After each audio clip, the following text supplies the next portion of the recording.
నమస్కారం తెలంగాణ 24 న్యూస్ కి స్వాగతం. మన తెలంగాణ మన వార్తలు. నేను సంధ్య.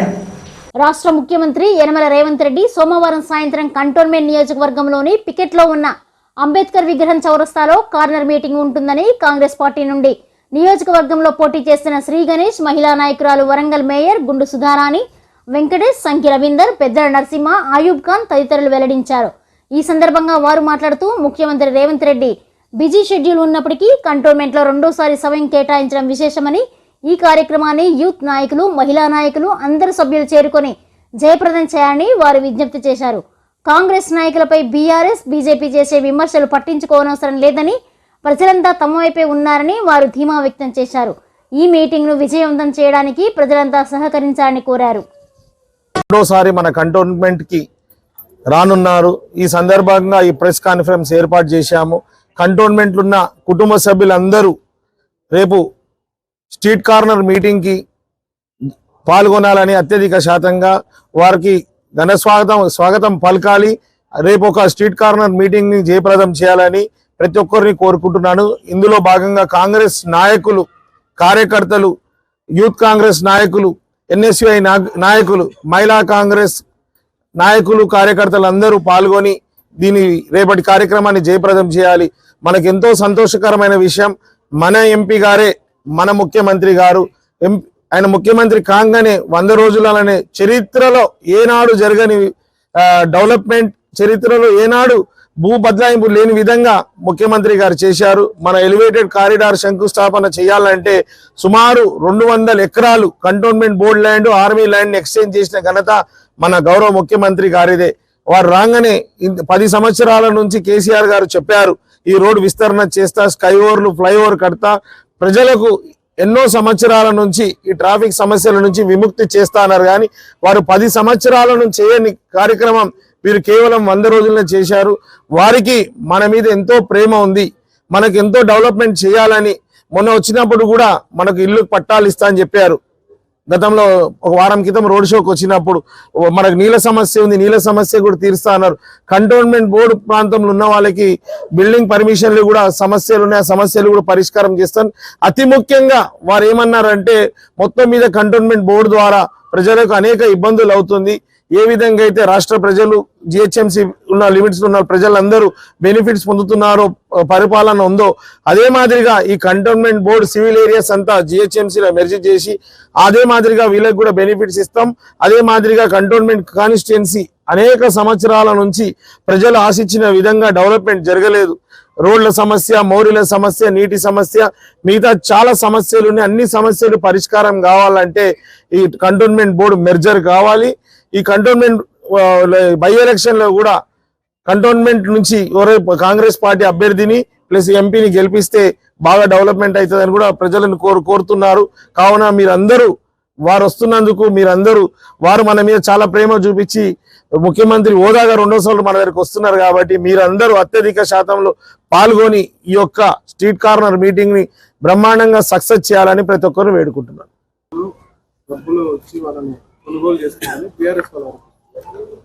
ఇప్పుడు ఎవరికైనా డబ్బులు ఇచ్చిరా, ఎవరైనా డబ్బులు తీసుకురా అని మీరు చూపియండి ఒకటి. రెండోది వాళ్ళే ప్రేమతోటి, మరి ముఖ్యంగా మీ ప్రెస్ మిత్రులకు అందరు చెప్తున్నాను, నేను కూడా నిన్న ఎవరో చెప్తున్నారు, ఇప్పుడు వంశీ గారు చెప్పినట్టు వారికి ఇప్పుడు నివేదిత సాయన కూతురికి ఎవరికైతే టికెట్ ఇచ్చారో, టికెట్ డిక్లేర్ చేయక ముందే వారికి ఇస్తున్నారని చెప్పినప్పుడే అనేక మంది బీఆర్ఎస్ కార్యకర్తలు, నాయకులు అపోజ్ చేసిరు ఆమె క్యాండిడేచర్ని. ఆమె మాకు వద్దు, 3 నెలలే వారికి అవకాశం ఇస్తే అనేక ఇబ్బందులు పెట్టారు. 3 నెలలు మాకు అందుబాటులో లేకుండే, మాకు డోర్లు కూడా ఓపెన్ చేయలేదు, ఎప్పుడు డోర్లు బంద్ ఉండే, మేము ఫోన్ కాల్ చేసినా కూడా మాకు ఫోన్ రిసీవ్ చేయలే, మాకు అందుబాటులో లేవు. ఇప్పుడే ఇట్లా చేసిరు, మళ్ళీ ఇప్పుడు 5 సంవత్సరాలు ఉంటే మాకు నానా బాధలు అవుతుంది, ఈ క్యాండిడేట్స్ వద్దని వారే అపోజ్ చేశారు. నాకు టికెట్ రాకముందుకు వారికి కూడా వారి టికెట్ రాకముందుకే జరిగిన విషయం. టికెటే ఇవ్వద్దన్నారు, ఈ రోజు వారికి టికెట్ ఇచ్చినందుకు వారి ప్రవర్తన బాగలేదు, వారి నడివడి బాగలేదు, ప్రజలకు ఏం చేయలేరు, వారు సొంతంగానే ఉంటారు.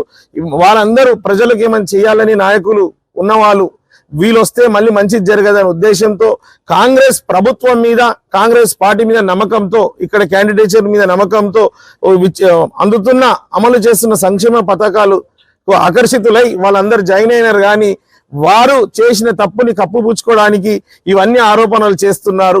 ఎందుకంటే ఈ రోజు జరిగింది కాదు కదా, ఆమెకు టికెట్ ఇచ్చినప్పుడు ఇవన్నీ జరిగిన విషయం. ఒకరైతే ఉరేసుకొని పోయిండు, ఆమెకి ఇస్తే నేను ఉరేసుకుంటానని కూడా వీడియోలు రిలీజ్ చేసి మీ ప్రెస్ వాళ్ళే దాని కవరేజ్ కూడా చేశారు. అంతా ఆమె మీద కోపంతో ఉన్నారు అందరూ కూడా. ఆమె ఏం చేయలేదు, ఏమని ఉంటే మళ్ళీ వేరే దగ్గర పోయి పని చేసుకోవాలా, వారు ఏం పని చేయరు అనేసి వాళ్ళే చెప్పినది. ఈ రోజు జరిగింది కాదు, ఒక 15 రోజుల క్రితమే జరిగింది. ఈ రోజు అంటే వాళ్ళకి ఇచ్చినందుకు అందరు వచ్చేస్తారు. కాబట్టి మన ప్రభుత్వం పేదల ప్రభుత్వం డెవలప్మెంట్ కి ఉంది కాబట్టి డెవలప్మెంట్ గురించి అందరూ మా పార్టీలో చేరుతారు. ఇంటి ముందు వాచ్మెన్ నౌకరీ చేసుకుంటే వాళ్ళు ఎప్పుడు బయటకు వస్తారో మేము కండువ కప్పాలనే ఆలోచనలో ఉన్నారని చెప్పి బీఆర్ఎస్ నాయకులు మీపై ఆరోపిస్తారు. వాళ్ళకి ఇంకా వేరే ఏముంది? ఇప్పుడు వాళ్ళకి ఏమైనా ఎలక్షన్లో ఏం అజెండా ఉంది? అజెండా ఏమైనా ఉందా? ఇప్పుడు గవర్నమెంట్ ఇక్కడ ఉంది, మేము వచ్చినాక ఏమైనా చేస్తామని ఇప్పుడు ఇన్ని రోజులైంది వాళ్ళ టికెట్ డిక్లేర్ అయింది. ఏనాడా చెప్పిరా? ఏమని వాళ్ళ విజనే లేదు. ఒకటే అజెండా పెట్టుకోరు, కాంగ్రెస్ మీద ఏదైనా ఒక ఆరోపణ చేయాలా. ఈ ఆరోపణలతో డెవలప్మెంట్ కాదు. డెవలప్మెంట్ అంటే ప్రభుత్వం ఉన్న పార్టీలో గెలిస్తేనే డెవలప్మెంట్ అవుతుంది. 30 ఏళ్ళ రాజకీయ జీవితం, సొంత ఇల్లు కూడా లేదు, కిరాయి ఇంట్లో ఉంటున్నారు అని చెప్తున్నారు. చెప్పుకోవడానికి మస్తు చెప్పుకుంటారు. మొన్ననే ఫ్లాట్ కొనుక్కోరు, ఫ్లాట్ తెలియదా? మొన్న ఇడే మారేడుపల్లినే ఫ్లాట్ కొన్నారు. అందరు సానుభూతి గురించి ఎప్పుడు ఏమి లేదు విధంగా వాళ్ళు చూపిస్తున్నారు. గాను వాళ్ళకి ఎన్ని ఫామ్ హౌస్లు ఉన్నాయి, ఎన్ని ల్యాండ్స్ ఉన్నాయి అందరికి తెలుసు. ఇక మనకు వాళ్ళ పర్సనల్ లైఫ్ లో పోదు కాబట్టి మేము పోతలేము. వాళ్ళకి అనేక ఆస్తులు ఉన్నాయి, ఆస్తులు అన్ని ఉన్నాయి. అన్ని ఉన్నాక కూడా ఏమీ లేదని చూపిస్తారు. ఇక్కడ ప్రజలు 30 సంవత్సరాలు సొంతం ఇల్లు లేదు వాళ్ళకు. ఇంకా ముఖ్యంగా విషయం అయితే మీకు అందరికీ తెలుసు, వాళ్ళ వీడియోలు కూడా బయట రిలీజ్ అయింది, వైరల్ అయింది. వాళ్ళు డబుల్ బెడ్రూమ్లు పేదలు ఇల్లు లేని వాళ్ళకి ప్రభుత్వం ఇస్తే దాన్ని అమ్ముకున్న ఘనత వారిది. వారు అసలు ప్రభుత్వ పథకాలు అమ్ముకోవడానికి వీలు లేదు, అట్లా చేసిన ఘనత వారిది. ఇప్పుడు ఎక్కడికి వెళ్ళినా కూడా అందరూ ఏమంటారు, మాకు డబుల్ బెడ్రూమ్లు వాళ్ళ చుట్టూ తిరిగిన వాళ్ళకి వచ్చింది, పైసలు ఇచ్చిన వాళ్ళకి వచ్చింది, కానీ నిజంగా అరుణ ఇవ్వలే అని చెప్తారు. వాళ్ళ మీద అంత అవినీతి ఆరోపణలు ఉంది కాబట్టి ఆ దారిలో ప్రజలు వెళ్తారనేసి ప్రజలని డైవర్ట్ చేయడానికి ఇవన్నీ పిచ్చి పిచ్చి ఆరోపణలు. మళ్ళీ కొంతమంది సోషల్ మీడియాలో పార్టీలు మారిండు, అది మారినని నా మీద నిందలేసుకొని ఆరోపణలు చేసుకుంటారు. అరే పార్టీలు మీ నాయన మారలేదా? పార్టీలు పక్కకున్న వాళ్ళు మారేలేదా?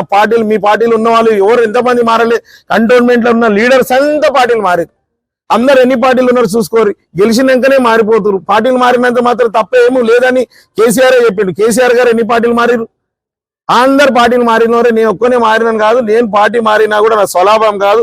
కంటోన్మెంట్ నియోజకవర్గం అన్ని విధంగా డెవలప్మెంట్ కావాలని ఇప్పుడు అధికారంలో ఉన్న పార్టీ నుంచి గెలిస్తే పనులు అయితే అనే ఉద్దేశంతో పార్టీలు మారలేను. కానీ నేను ఒకవేళ నిజంగా స్వార్థపరమైన రాజకీయం చేస్తే ఈ శ్రీ గణేష్ ఫౌండేషన్ స్థాపించి ఇన్ని సేవలు చేయాల్సిన అవసరం లేదు, ఇన్ని సంవత్సరాలు ప్రజా జీవితంలో ఉండాల్సిన అవసరం లేదు. నేను ఎలక్షన్ కి వాళ్ళు కూడా ఎలక్షన్ లా పరీక్షించుకుంటారు, గెలిస్తే ఉంటూరు, ఓడిపోతే మళ్ళీ ఎవరు కనిపిస్తున్నారు? మొన్నసారి పోటీ చేసిన వాళ్ళు ఎవరున్నారు? ఎవరు లేరు. మళ్ళీ ఇప్పుడు కొత్త వాళ్ళు ఇప్పుడు బీజేపీ వాళ్ళు అంటారు వాళ్ళని మోసం చేసినారు. అరే నాయనా, నేను మోసం చేసినాను, మీరు నన్ను మోసం చేసినా? మీరు ఆలోచించుకోరు. మీరు నిజంగా ఇక్కడ పార్టీ గురించి పనిచేసిన వాళ్ళు టికెట్ ఇవ్వకుండా ఎక్కడి నుంచో తీసుకొచ్చి టికెట్ ఇచ్చారు. ఇక్కడ ఉన్న వాళ్ళు ఎన్ని సంవత్సరాల నుంచి పనిచేసిన వాళ్ళు సమర్థవంతులు కాదా? వాళ్ళకు అర్హత లేదా? మీరు ఇష్టం వచ్చిన వాళ్ళకి ఇచ్చుకొని ఆడ బీఆర్ఎస్ కి సపోర్ట్ చేసుకొని అంతర్గతంగా బీఆర్ఎస్ బీజేపీ ఒప్పందం ఉందే. మళ్ళీ కూడా పోయిన ఎలక్షన్ లో కూడా నేను పోటీ చేస్తే బీజేపీలే బీఆర్ఎస్ కోటేయాలని చెప్పారు. మళ్ళీ ఇప్పుడు పోటీ చేసి అదే పని చేస్తారనేసి నాకు అన్యాయం, మా ప్రజలకు అన్యాయం అయితే ఉద్దేశంగానే నేను ఈ రోజు కాంగ్రెస్ పార్టీలో జాయిన్ అయినా. మళ్ళీ ఎలక్షన్ కి ఒక రోజు ముందు, పోలింగ్ ఒక రోజు ముందు ఏమన్నారు, నేను టీఆర్ఎస్ లో జాయిన్ అయినా అనేసి సోషల్ మీడియాలో వైరల్ చేసిరు. అంతేకాకుండా వేరే అన్ని వైరల్ చేసుకుంటూ కూర్చురు. పార్టీలు మారుతారని కూడా వైరల్ చేసిరు. పార్టీలు ఇప్పుడు మారాల్సిన అవసరమే లేదు కదా. ప్రభుత్వం అయితే 4.5 సంవత్సరం మినిమం గ్యారెంటీ కదా. దాని తర్వాత 10 అవుతావా 20 అవుతావా వేరే విషయం. ఇప్పుడు పార్టీలు మారుతున్నాని కూడా నింద అవసరం లేదు. వాళ్ళకి కష్టాలు లేదని ముందే నేను రేవంత్ రెడ్డి గారి నాయకత్వంని చూసి, వారు అందిస్తున్న పాలన చూసి, ప్రజాపాలన చూసి ఇలా ఆకర్షితున్నాయి. నేను జాయిన్ అయినా మన ప్రజలకు ఏమని చేస్తాడని ఆశిస్తున్నా. అదే అనుగుణంగా ఈ రోజు ముఖ్యమంత్రి హోదాగా 2వ సార్లు రావడం అంటే చాలా గొప్ప విషయం.